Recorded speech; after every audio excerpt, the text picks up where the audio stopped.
get kind of free and You. that part.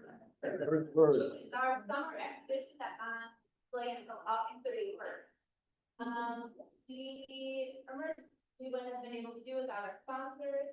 So just real quick, thank you to Winifred Flag Foundation, Boeing, Boatyard, Van Dam Boats, Bayview Association, Michigan Arts and Culture Council, National Endowment of the Arts, and of course our visual arts presenters here at Retreat, for keepers. Today we have Scott Smith, who is going to do some assembly for us. Scott earned his biology degree from the University of Michigan and his master's in teaching from Lewis Clark College in Portland, Oregon. After teaching environmental education for 2 years with E. North, he spent the next 27 years in the classroom as Boyne City 7th grade science teacher. Our volunteer extraordinaire Penny has high praises of his time at Boyne City, so you know that was something. Since 2018, Scott has logged over 500 dives in the lakes and the rivers of northern Michigan. Despite this, he feels like he's only scratched the surface of what's to be seen underwater. Okay, so we're going to bring in a couple more chairs. It looks like we need a few to come in, but in the meantime, we're going to start a short video and then Scott's going to come up and go.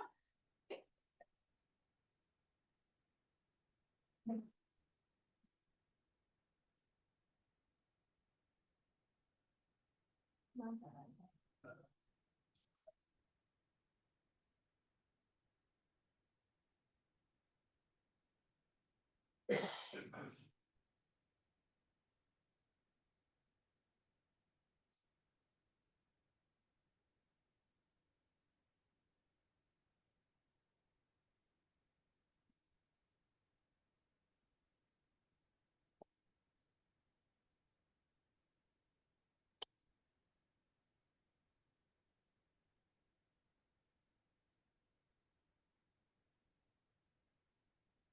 Guys, small screen.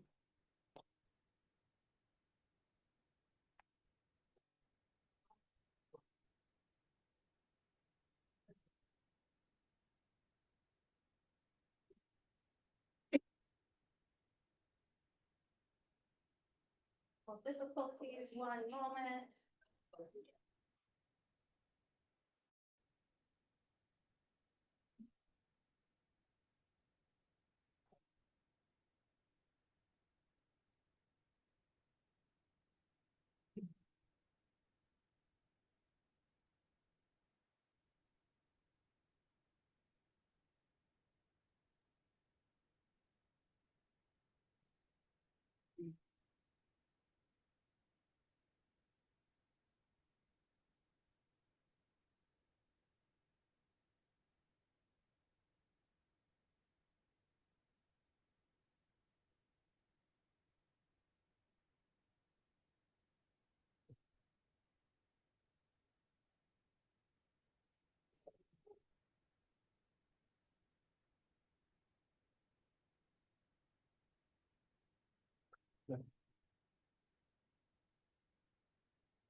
Sasquatch. That's free.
Thanks for being here. That usually motivates or inspires people to want to get in the water, or has the opposite effect? You feel so claustrophobic, you don't want anything to do that. Before I do my plan presentation, did you guys have any questions about the images or the videos that you saw offhand? I may or may not address them or answer them during the presentation. Like where any of those things were. Everything was northern Michigan, between here and Traverse City, everything that you saw. So there's a hand. So fun of the or bear or what? It's a legitimate sighting. I got documented proof. There's Sasquatch. Sasquatch is hanging out off Mission Peninsula. Archie Park. About a third of the way up Mission Peninsula on East Bay, the East Bay side. He's covered in zebra mussels right now, quagga mussels. I need to clean him off. He's in pretty rough shape. Got that classic, he's got that classic look. Yeah, he's not going anywhere. Divers are a weird group. Someone just thought it'd be funny. We have a lot of plans, like where to put jokes and dead skeleton, or, fake skeletons. Yes. That was going on. There's a crayfish, yeah. I think that was Round Lake. That's the little lake right in Lake Charlevoix during a night dive. Why? That's a good question. Why are you doing that? So my short answer is the visibility in winter is just spectacular. I was in East Bay yesterday in Traverse City. The water is still 38 degrees. It's pretty brutal. And the visibility was 60 feet. So it's just stunning, the visibility, but it's painful too, definitely. Yeah. I'm trying to move, Chris, I'm trying to move to the next slide, but I'm wondering if I.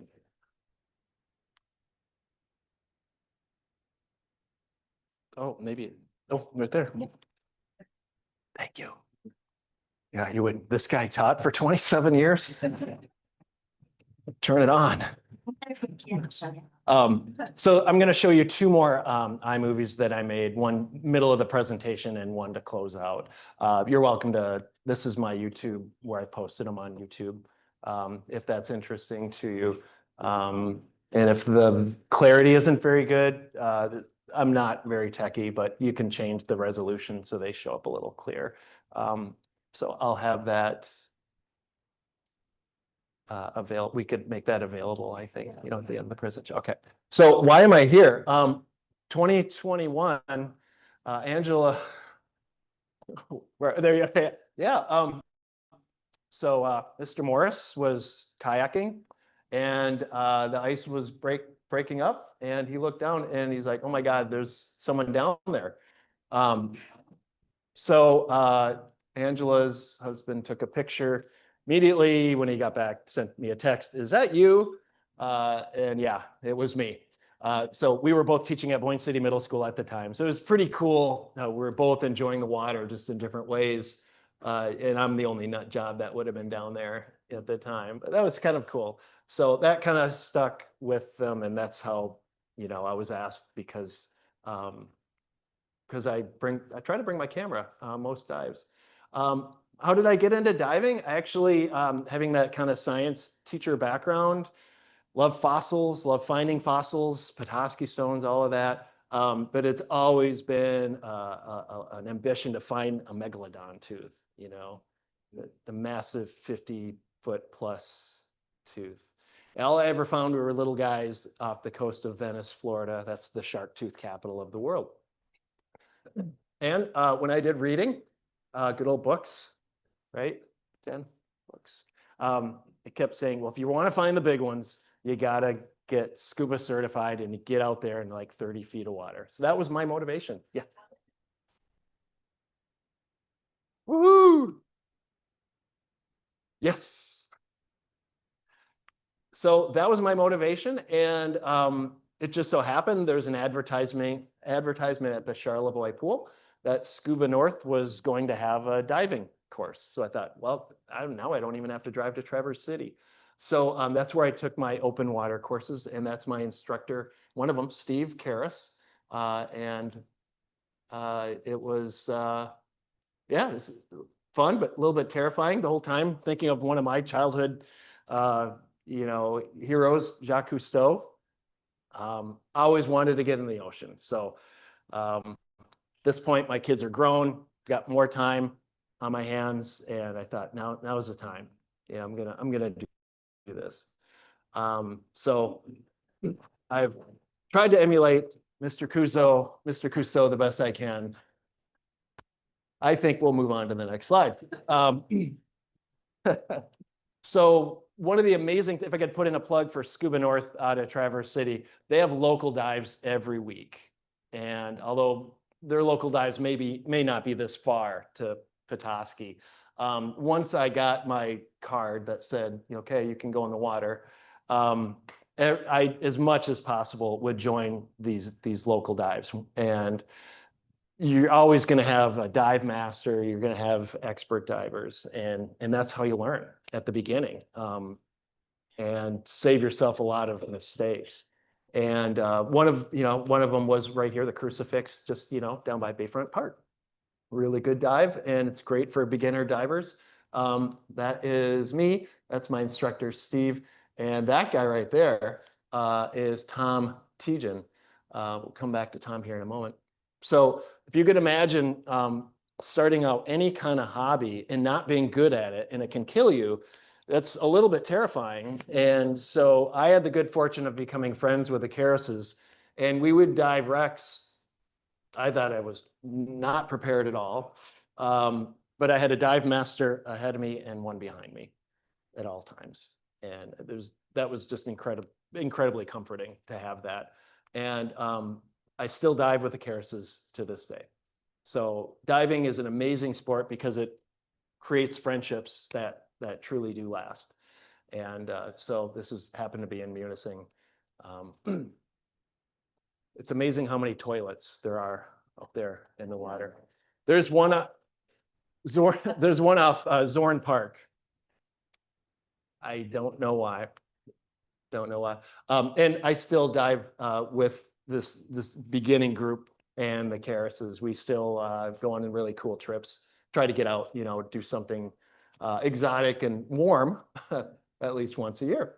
And it's a really great group. You make friendships that'll last a lifetime, definitely. Speaking of which, you definitely want a good dive buddy. Your dive buddy doesn't have to be a gastroenterologist, but it has its benefits. my dive buddy has given me 2 colonoscopies. So we've taken our relationship to another level. I bought him lunch, don't worry. And that is true. That's colonoscopy number 2. That's a deep dive, technical dive for Tom. All right, I'll stop with those jokes. So my dive buddy Tom is he's now retired. He was at the St. Ignace Hospital, and I made it a point of being his last colonoscopy, being his last patient. So I called the nurse, made the arrangements. What's the last day Tom is going into work? And you know, he knew it was me, right? He you know, because the nurse went up to him. You're never gonna guess what. So you know, we put each other's lives in our hands. You know, every day we do that. Diving, whatever. And this guy found tissues in me that could have killed me. And so I'm thankful, not just because of the diving trust that we have, but also he's very humble, incredibly humble. Yep, I probably not an exaggeration to say that, you know, he saved me out of a lot of discomfort. So good job, Tom. Thanks, appreciate it. And it was his retirement, his last colonoscopy. So the whole hallway was lined with doctors and nurses applauding. And I was so high on whatever they gave me.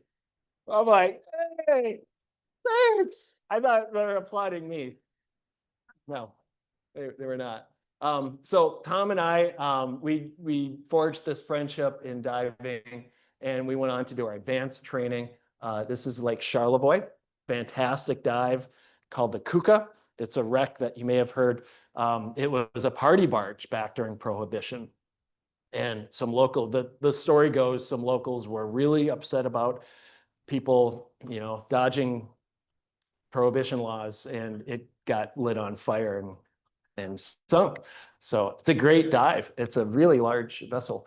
So diving has taken us to some really, really great places. This is Alpena. It's a Airbnb in Alpena.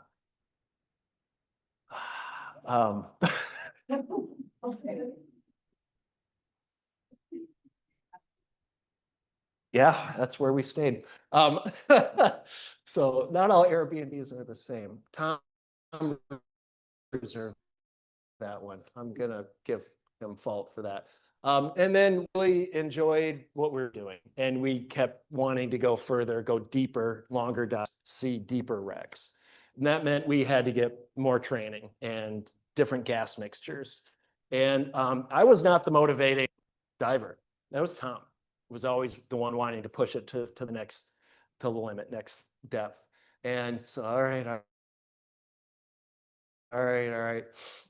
I'll buy more unit, which is a dollar amount. We don't like to talk about specific dollar amounts. How many scuba units did you spend today? And again, the Yoda is, that's Bob Thorpe, owner of Scuba North. So I got to the point, Tom got to the point where our training was, you know, Steve couldn't train us anymore. So he handed us off to Bob, who is an absolute sadist.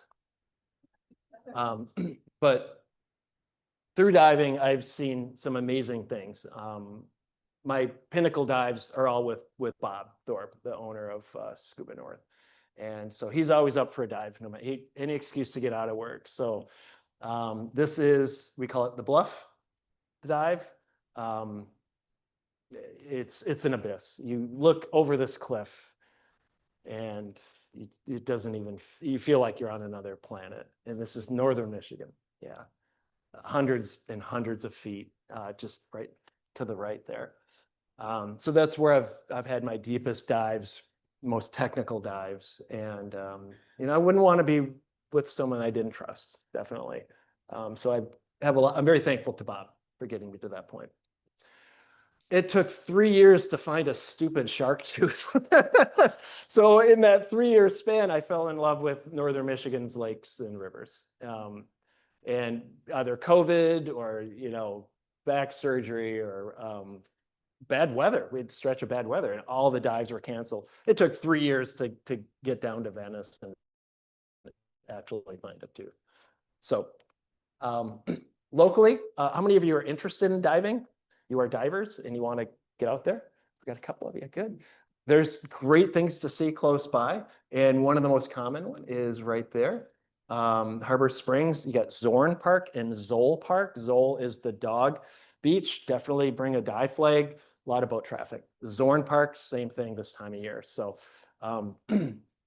great.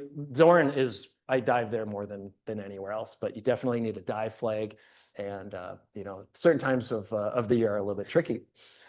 This was right next to, you know, the raft at Zorn Park where the swimmer, it's right underneath this massive musky, the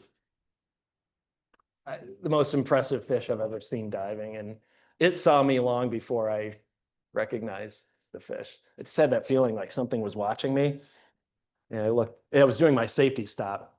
You know, those of you that are divers, you know, so it's 15 feet. I felt like something was watching me, and he let me follow him around a little while. Pretty cool. Great dives right here. You know, you've got East and West Park. You've got the crucifix right out here at Bayfront. The breakwall also can be a little bit tricky to find. The buoy that they mark it with is not where the crucifix is. You know what I'm talking about? You got to go northwest even further. So if the visibility isn't good and you don't have a scooter, you know, you might have to surface and look around. But it's an impressive site. There's a long history behind this. But it's, if you're a diver, it's a good dive. It's a solemn dive, but it can challenge your navigation a little bit if the visibility isn't so good. The breakwall can, if the conditions are good, can be wonderful. It's a great night dive. A lot of fish come out. And this is a buddy of mine, Jimmy. He's a beginning diver, and so it's a great one to take Jimmy out and work on buoyancy and things like that. You really can't get lost because you just keep the rocks on your right-hand side and put them on your left-hand side. So that's why night dives, you generally want to kind of keep that in mind too. You want to get back. And then in that whole Bay Shore stretch, there's a number of public access points, which it's kind of a long hike getting out there. But one question I commonly get asked is, you must find a lot of Petoskey stones. And I do not, actually. You don't go out very far, and the rocks are very covered in kind of a slimy algae. So if you want to find rocks, just don't get certified diving. You're going to be disappointed. If they have this kind of texture, you might come across a couple. And then didn't I put this in your? I put a Petoskey stone on your walkway. Did you? Yeah. Did you notice it? I didn't put a date, like 2 years ago. I think I put that one there. Yeah. Maybe Emily took it. I don't know. Lake Charlevoix and Round Lake right up here. Great diving. Lake Charlevoix has a bit of a reputation for not having good visibility. You know, once the water gets warmer and there's more algae, but fall, winter, spring, it's pretty great. There's a lot of good sites. Anyway, afterwards, if you're wondering where specifically, I'd be happy to share that with you. One of the things that's most thrilling about diving is my buddy Tom and we've actually discovered wrecks that we found no evidence, no historical data. This was like a 28-foot sailboat, judging by, you know, what's in it, off of Camp Seagull. We couldn't believe it. You know, we saw this huge shadow. What is this doing here? Camp Seagull's on the west side. I don't think they call it Camp Seagull anymore, but there's a really nice boat landing there now. The township, I think, renovated it. So yeah, just make your way down that west coast of Lake Charlevoix. Yep. Yes, everything wood is pretty well covered in mussels. Yeah. Somebody didn't want this boat. It had large boulders in the bow. So you see some sketchy things out there. People think they're high, you know, you see some really odd things. I'm going to talk very briefly about gear, just because, you know, only a couple hands went in the air, you know, among my divers. But like everyone else, I started with just crappy gear, and I was diving in the straits. And this guy you have no idea what you're doing. Big smile on his face. What an idiot. 5-year-old wetsuit with holes. The water's 44 degrees. My mask is fogged up. I can't see a damn thing. My regulator's hanging out of my mouth as I come up the ladder. Rookie mistake. Keep the reg in your mouth when you're coming up the ladder. I'm shivering profusely, but I'm so happy. I'm so happy. So this is like a lot of sports. It can just blow up on you, and pretty soon, you know, yeah, it's taking over parts of your house. So I try to keep some of it in the garage anyway. Gear wise, one of the biggest best investments was a dry suit. This is a dive buddy, Kendra and Jim, buddies of mine from Travers, and she's got a dry suit on. We were diving the Kuka in the north end of Lake Charlevoix. And so that was a game changer, allowing us to dive year round, that dry suit. You still get cold, but at least you're not cold and wet. It allowed Tom and I to do really dumb things like this. That's the break wall, and I don't know what we were thinking. So the dry suit is, says it's dry, but it's always holes. And that was Jen. I call that, oh, honey, you're home early. My inflatable. I'm patching a hole in my dry suit, but it looks a little sketchy, I'll admit.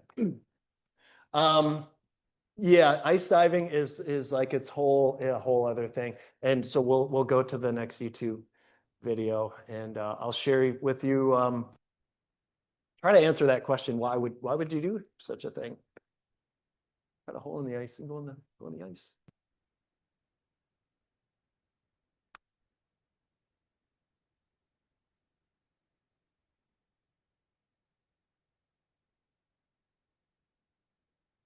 While we're waiting, is Higgins Lake very deep? No, I don't think it was more than, that one was more than 35, 40 feet where we were. Yeah, it's a pretty shallow, really scenic. I could while away the hours, conferring with the flowers, consulting with the rain. In my head I'd be scratching while my thoughts were busy hatching if I only had a brain. I'd unravel every riddle for any individual in trouble or in pain. With the thoughts you'd be thinking you could be another Lincoln if you only had a brain. Oh, I tell you why the ocean's near the shore. I could think of things I never thought before, and then I'd sit and think some more. I would not be just a nothing, my head all full of stuffing, my heart all full of pain. I would dance and be merry, life would be a ding-a-dairy if I only had a brain.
gosh, it would be awful pleasing.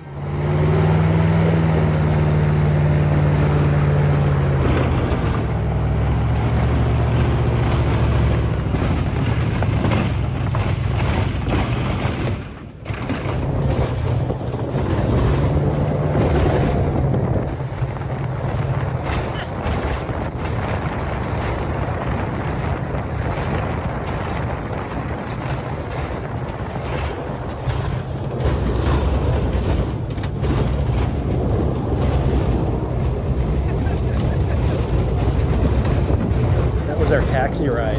Compliments of the Roscommon Sheriff's Department. I didn't even know they had that kind of thing. That was fit. Yeah. Yes, there is. There's a specific reason. 3 people can be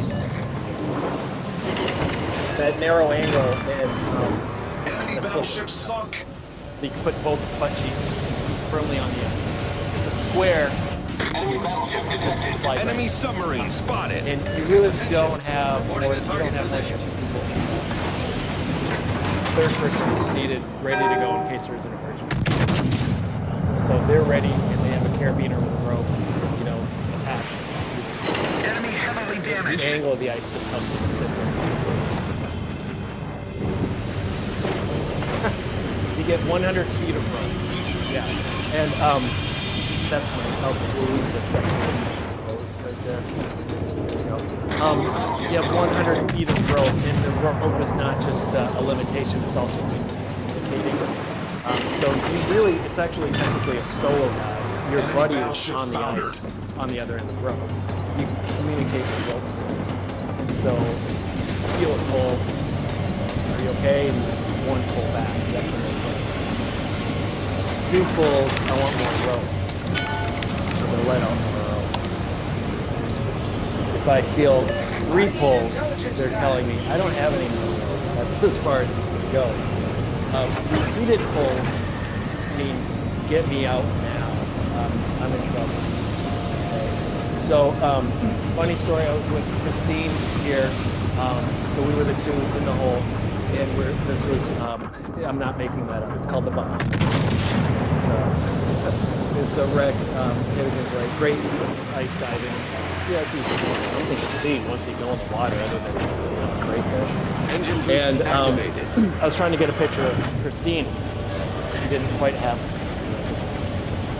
a little closer. I want to go over the boat for a shot. So she goes, okay, well, you're not quite there. So I'm like, a little further, a little further. Okay, so she kicks. Well, what I didn't know, she didn't know, she kept pulling on the rope. Like, she was out of rope. And so on the other end, they thought she was asking for help. And all of a sudden, that happened right in front of me. So, like, oh. It's because it's not fun. And that's part of the training is you have to experience, you have to go through that. Like, you have to get pulled out of the hole. You got to know what it feels like. And it's not fun. And I did that to her. She still talks to me, but in the category of equipment, I don't recommend a sledgehammer. But if the ice is, you know, a little thick, sometimes you got to break a little ice to get in there. But actually, the other game changer was not the dry suit, but the scooter. Oh man! Then all of a sudden, we all felt like James Bond out in water. That was a real game changer up north here, because now, you know, the break wall, I could go to the lighthouse and back if I'm finning. It's cool. It's great. With a scooter, I'm out there. You know, you can you can see things that if you're just kicking, you don't have enough air to get to. And exploration, it changed exploration incredibly. The amount of territory you can cover is just incredible. So break wall. Things we've discovered, there are dozens and dozens of these massive logs off the break wall from what appears to be a barge that lost its cargo, and they all just tumbled into the water. And they all have that chinking like it was going to be a log home or something like that. Don't know what the history is, but just dozens and dozens of them. And it allowed us to make it to the drop off beyond the pier there, the break wall. where you're at 40 feet and then you go down this sandy drop off to like 75 feet. It's just really impressive to see sites like that. But the biggest kick is definitely going to be in Traverse City, East Bay. That's where we do most of our deep water diving. So this is Bob Thorpe, Scuba North. And you kind of need it all if you want to see an ancient shoreline, 200 feet, 200 plus feet deep. So we've got he's got his scooter. He's got I'll just work my way up his body. That's a mirror. So when we have our buddy, whoever's leading usually puts a mirror so they can see where that. All right, where's Scott now? What's he doing? Is he keeping up? Good dive light. And this is just getting crazy, right? We've got double tanks because at depth, when you go deeper and deeper, you consume air much, much faster because it's compressed. And then this is a decompression tank. Those of you that are into diving, you need special gas mixtures during decompression to get the nitrogen out of your bloodstream. That's what causes the bends, if you've ever heard of that before. So the more you think and plan with your gas mixtures, the deeper you can dive, basically, without problems. And we have had problems. So, and luckily it happened to him and not me. This is fantastic. We were actually at one of our planned decompression stops after it might have been this dive, and Bob's regulator on his decompression tank wasn't functioning. So he didn't have the gases he needed to do his decompression. That's a problem. So you just got to fix it underwater. And so he signaled to me what he wanted me to do to help him. And it was, he wanted me to remove his regulator off his back gas and hand it to him. And I knew it. I gave him that look like, come on, that's not, you don't want me to do that. So he took a slate, wrote it out, remove the regulator from my first stage. And he was going to swap out regulators underwater during the dive. Hold your depth. If you shoot to the surface, you're in big trouble. And you don't want to go deep. You don't want to continue to rack up that decompression liability. So I'm just thrilled that it happened to him. I sat there watching him swap out regulators, and it made me realize this is why the guy kind of really sticks it to you during training. So you stay calm and you fix problems underwater. And we did. So the gear does kind of blow up on you a little bit, gets a little crazy. And Tom got a new truck for that. So, but by doing so, it allows you to see wrecks that are beyond, open water certification, even beyond advanced, that 100 to 120 to 130 range. And there are some amazing wrecks to be seen. I'm just going to show you a couple, and then we'll close it out with a shipwreck, kind of a tour of the wrecks that are in the area. The best shipwreck diving, Straits of Mackinac, is right here. I stopped reserving charters in the Straits. I just tell the guys, these are my days off. You got a space on the boat, just give me a call. And so I see people from all over the world that dive these wrecks. And I'm driving 45 minutes. I feel very fortunate. But over on the Lake Huron side, Presqu'île specifically, are some of the best preserved shipwrecks in the world. Deeper, colder, fresh water preserves them. They're just unbelievable to see gauges stuck in a moment in time, when the ship went down, to see shoes, to see barrels, wooden barrels where they kept food and beverages, it just really brings that kind of humanity side of it. And it's not just a boat. There's a human story behind every one of them. Some of them very tragic. Yeah, Antoine. That one, if you look closely, yeah. Yep.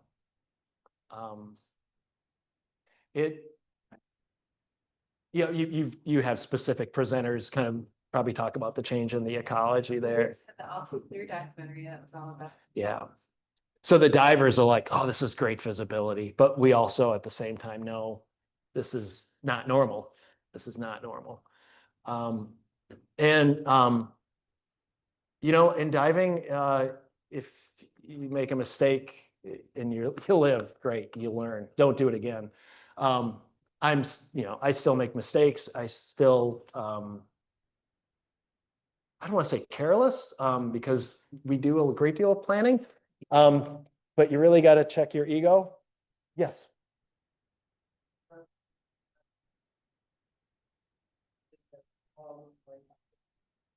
Yeah. But what he found is when he puts his dive leg on, jet skiers use it for turnaround. Basically, and that's where it's nature. I said, you run across that where you're not respecting your Yeah. dive leg. We have this conversation all the time. You raise a great point. Now it's to the point where I'll use a dive flag when I'm in a river and the lakes, it almost attracts more attention. I've had boaters go right over the top of me just to see what it is. How could you not know what it is? How could you not recognize that red and white flag? But the scooter kind of helps with that because we can get deep fast and get out of harm's way.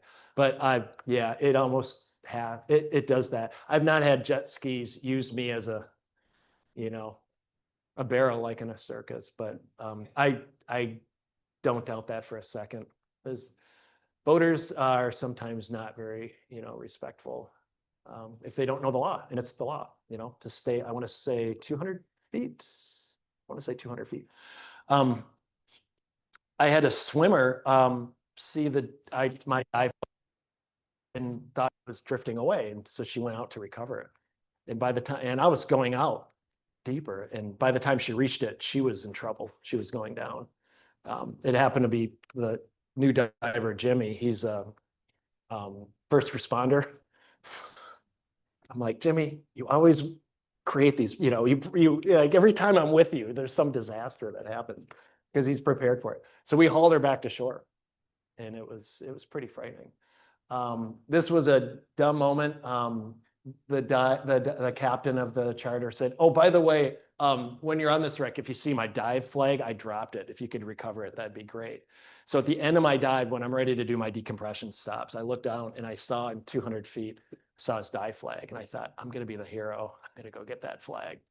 And I did. I went down and got it. And it was really, really dumb because now all of a sudden my back gas is super low, and I've racked up even more decompression time, and I barely enough decompression gas. So I know I joke around a lot and try to use humor in my presentation, but there's definitely a very serious component to it. But divers as a rule, as a whole, we have kind of a dark sense of humor, I would say. For me, one of the most pinnacle moments was seeing this. It was an amazing wreck with a really mysterious past, the Cornelia Windy 8. And nobody knows what happened to any of the sailors on board. No bodies, nobody showed up in a bar in Alpena. They don't know. And and it's an incredible condition. So it's not like it collided with the ice, which is very typical these ships set out from Detroit or Chicago, and it's March or April, and they think, all right, things are great. There's no ice. And as they get to the straits or they make that, come around Lake Huron, it's not the case. There's lots of ice. This one is in pristine condition with the lifeboat just sitting there. Very mysterious. Suggested reading before we do our last video. I can't say enough about Simon Pridmore. He's written 4 books. The first 2 are really, really good for beginning and advanced divers. Really has you think about your craft. Talks about that critical 100 dive That 100th dive is where you really feel like you're figuring it out and you start getting cocky. And that's when a lot of divers get hurt, is they get overconfident. And if you're interested in shipwrecks, Chris Cole has got a great book, just lots of information. It's a really good resource.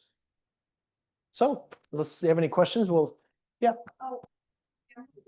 I use a Sea Life, and it's if I took it out of its case, it would just look like a little point and shoot from like the 1990s. It's pretty, 20 megapixel, I think, and it's got the extra case so I can go, deeper than 60 feet and take pictures. For close-ups, I've got video lights, for like fish and things like that. So it's a nice system. It works for me because I can break it down really small and then get on a plane, and travel with it. But there's definitely there's better cameras out there. But your space is always an issue. Yeah.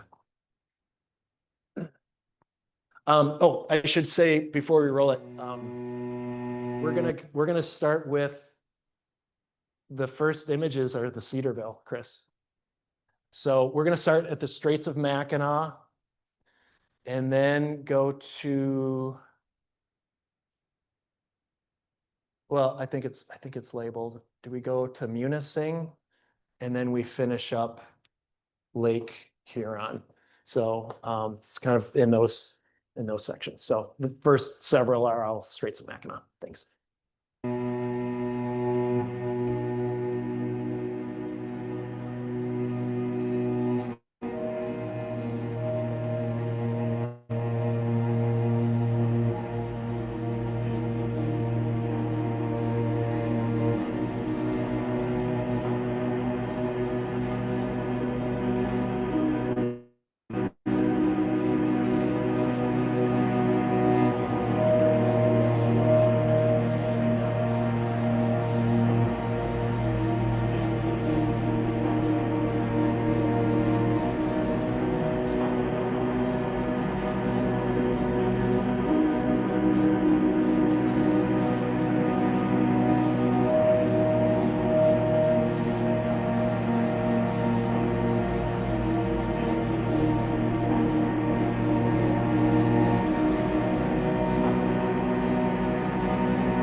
pools or?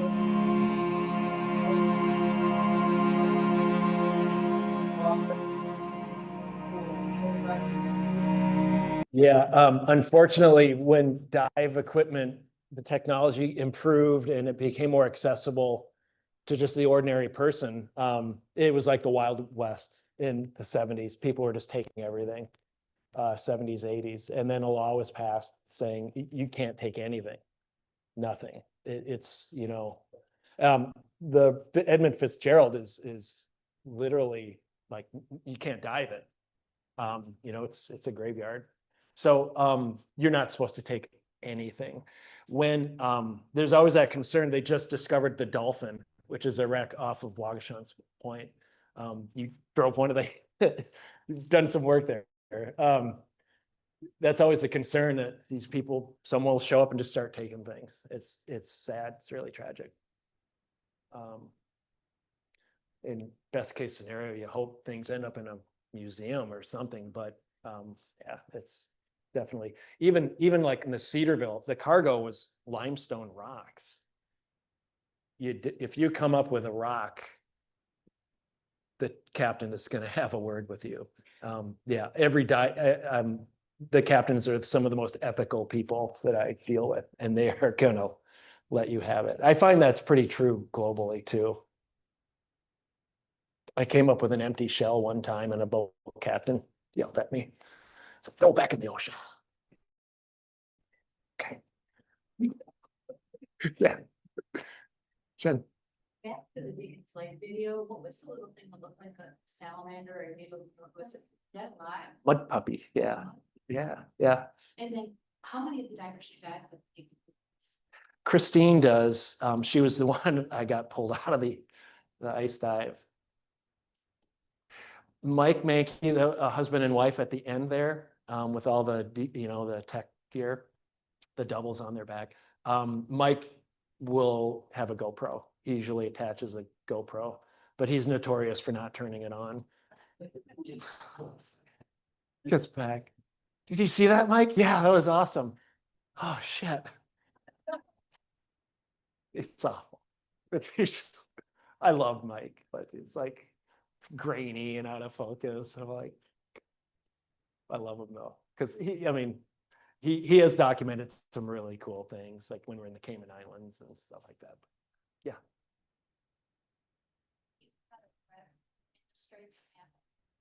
That did not have any muscles on it. And you mentioned that that was due to the ecology. Could you talk about that? What's different there? All I could do is speak from my experience, which is they won't attach to they attach to certain things better than others. Sometimes certain wood they can't attach to, and so it probably helps preserve the wreck. Metal metal. They're gonna get on that. Rock, they're gonna attach to it as well. Yeah, so it really depends on the type of material. The griffin that if, say you're diving and you come upon a wreck that hasn't been discovered before, do you lay claim to that as like proprietary to you? Hmm. And do you then profit off of anything with it? I found two, what we think are unknown wrecks, and they were both pretty small. The one was that 28 or 26 foot wooden sailboat.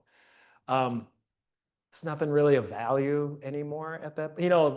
What we would think of, there's no like antiques or anything. And then the other one was really beaten up. It was in Round Lake in Lake Charlevoix.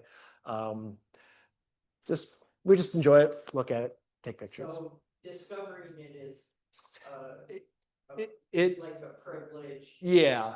You might get a little footnote in Chris Cole's new edition, and say discovered by so and so, and that's about it. And for most people, that's fine. I've never found anything that big and impressive, but maybe someday. So, well, yeah. You ever free dive at all? No, I'm a big fan of breathing, and I think they're freaks. But to help my snorkeling, and I do photography snorkeling sometimes, in certain circumstances. And I can't believe how little I can hold my breath. It's just terrible. It's an abomination. I've gotten so out of shape since I started scuba diving. It's because I stopped swimming laps. It's awful. So, a lot of divers do, and they're better for it. It's a, rule of thumb is how far should you be from your buddy? How long can you hold your breath? If you have a problem and you need to grab the regulator. So that's why, if you notice, I have an extra tank with an extra regulator. I don't have to worry about that. That's my buddy. So I admire free divers. But it's not for everyone.